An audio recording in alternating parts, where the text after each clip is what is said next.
Sim racers are starting to make their way into real life as simulators get more realistic and the industry grows. People are actually starting to make careers from driving virtual cars in circles. But what does the future of sim racing actually look like? Are we headed towards a world where the two seamlessly combine, or is there a potential that sim racing as a whole could flop? That's exactly what I want to be talking about in this video. My name is Markus, let's get into it.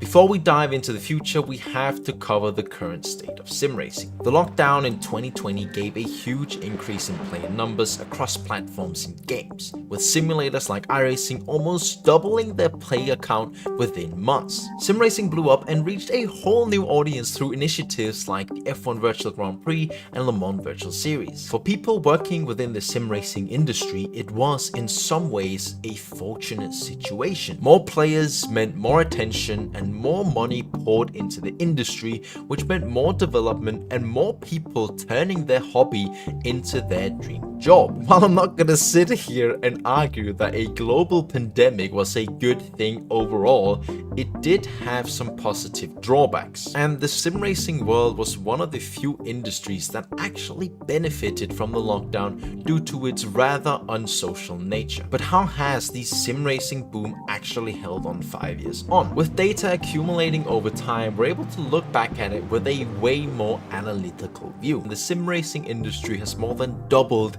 its market value between 2017 and 2024. While the lockdown helped accelerate this growth, the sim racing market has seen steady growth even in the years prior to and the years after the boom. And the same results also show up on big market player numbers like iracing. While the boom did spike player numbers, there is a slight increased tendency both before and after the lockdown. Same goes for ACC, a positive tendency. And this is essentially what we need to keep in mind for the future.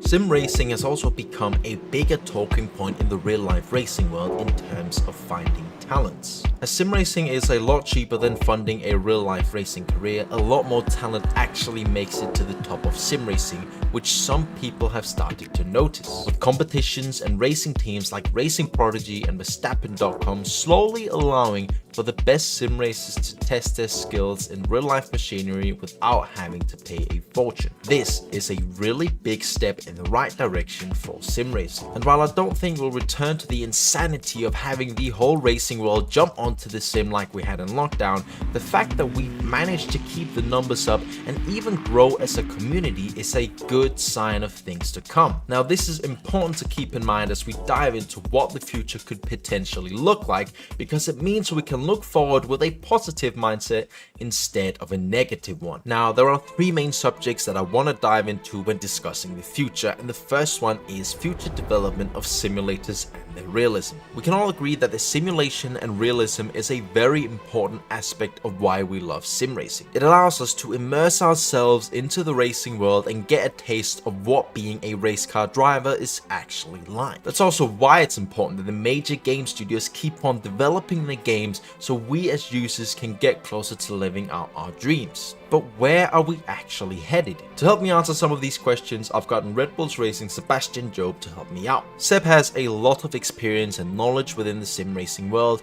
His involvement with Red Bull has also given him the chance to test out proper real-life racing machinery. So I've brought him on to help me answer the question of whether we can expect any new sims to come on the market and take over. There aren't many contenders. Like the new games that are being produced, they just miss quite a bit. Like, it's so hard to make a new game that has the level of development that something like iRacing has after all these years. In a world where the major contenders are already established, it's hard to catch up with companies that have invested millions and developed their game over multiple years. iRacing has built a service that, while expensive, gets the player hooked on the accessibility of competitive racing. Assetto Corsa has a massive player base due to its cheap price and thousands of mods that keeps the game alive. It's very hard to come in as a new simulator in 2025, but it's definitely not impossible. Whether a new title will emerge in the next couple of years and take the sim racing market by storm is kind of hard to predict. What we can look at, however, is what current titles have the highest development ceiling. I think you've got to be looking at like probably Le Mans Ultimate. I've not actually driven it yet, but from what I've seen, it's in a good place. Le Mans Ultimate is in a really good position to become a key player within the next couple of years if they do everything right. They've already gathered the interest and built the community around the game, and in terms of realism, it's really not bad at all. It's a perfect example of games that have the potential to rival the big ones like iRacing and Assetto Corsa. Talking about that, Assetto Corsa Evo has recently released in beta form, and I can easily see this game blowing up over the next couple of years. On top of that, there is still huge competitions going on in Rennsport, and they definitely still have the potential, but they've got to pick it up a little bit. And then there's of course iRacing, the current market leader in terms of their competitive racing system. I mean, my answer just keeps coming back to iRacing. There's a reason it's the most popular. It's ever like that. They're so much more developed than other games in terms of what they have like available. Everything about it's just the actual base tire model is still too sensitive in some areas. You require such a precise driving style. I think iRacing is so close to having like almost the perfect product. It's just a few things that still need to come. Already well established, but with flaws. I think iRacing have to be careful that they don't get overtaken as the market gets more and more competitive. Now, why am I not including games like Gran Turismo, Forza Horizon or Project Cars on this list? While these games have a massive player base and they're doing so much in terms of bringing new gamers onto the scene, they're not really pushing the limits of realism, which is what we're discussing in this specific case. I am aware that these games are a massive part of the sim racing world with really big player numbers, and they're doing their part to bring in new sim racers into the world. Overall, I think the future is looking good for achieving more realism. As real life racing teams show more interest and share more data with the development teams, we should see overall improvement in realism over the next couple of years. Hopefully one day we'll have a simulator that is so close to reality that we can't really tell the difference, but we'll have to wait just a little bit longer for that. Now, before we move on to the next point, if you are enjoying this video, make sure to hit the subscribe button. I put a lot of effort into these videos, and a little follow would be much appreciated. Now, let's move on with the video. Next up, will sim racers take over the real life racing world? Okay, maybe takeover is a little bit of an overstatement, but we are starting to see top level sim racers jump onto the real track without any issues.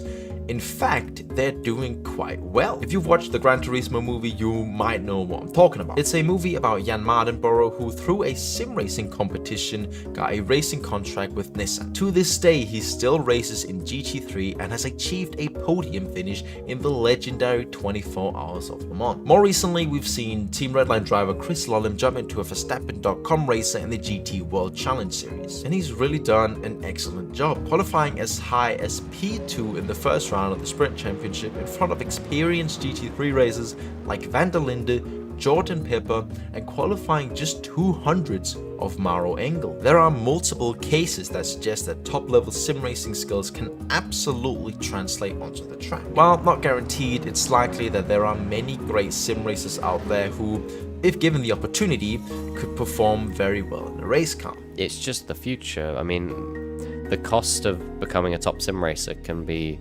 less than £10,000, whereas to get to that same level in karting, probably over £1 million over time. It's just way higher chance that you get someone who's more talented because it's simply a bigger talent pool. Hopefully we'll see more racing teams realizing that there is actual talent in the sim racing world. In multiple ways, I think it's what makes sim racing more than just a game, and let's hope that race car drivers coming from the sim becomes a more frequent sight to see. Yeah, I think it's going to become more and more common because these sim racers are going into real cars and they're doing well. They're not just doing terribly.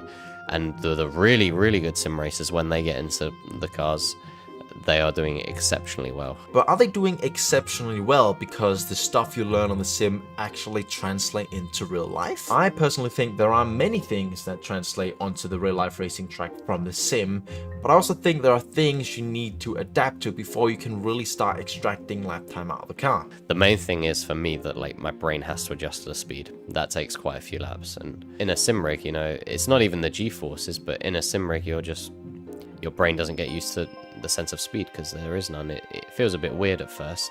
It's again, you have to adjust to that, and then once you do, all the inputs that are required in sim racing are pretty similar, and you learn through sim racing, swapping between games, how to figure out what works best.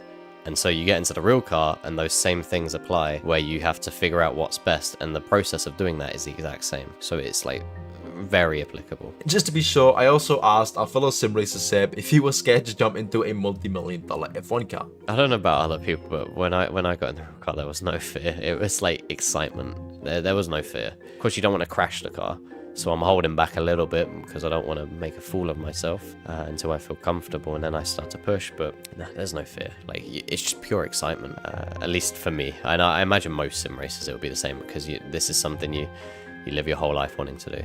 Finally, let's talk about the sim racing industry and community as a whole. We are growing day by day, and with more players finding sim racing interesting and a lot of people wanting to get started, I only think it will continue this way. That's also good for the industry, as more players mean a larger economy, more money means more development. More development means a more realistic simulator, which will eventually draw in more players, and it just turns into one big positive feedback loop. Now, to fully answer the question of what does the future of sim racing actually look like, I think it looks bright. We can look forward to welcoming more members into the community. We can look forward to driving more realistic and expansive simulations as technology develops over the next years. One day, we might not even know the difference between the simulator and real life. And we can look forward to following top-level sim racers as they venture into the world of real racing. Who knows, one day we might even have a sim racer F1 world champion, and there's no one telling you that it can't be you. There's still a ways to go, but only time will tell if all our dreams become reality. Until then, we're just gonna keep fighting and work as hard as we possibly can. If you enjoyed this video, make sure to subscribe. I've been Marcus, and I'll see you in the next one. Bye.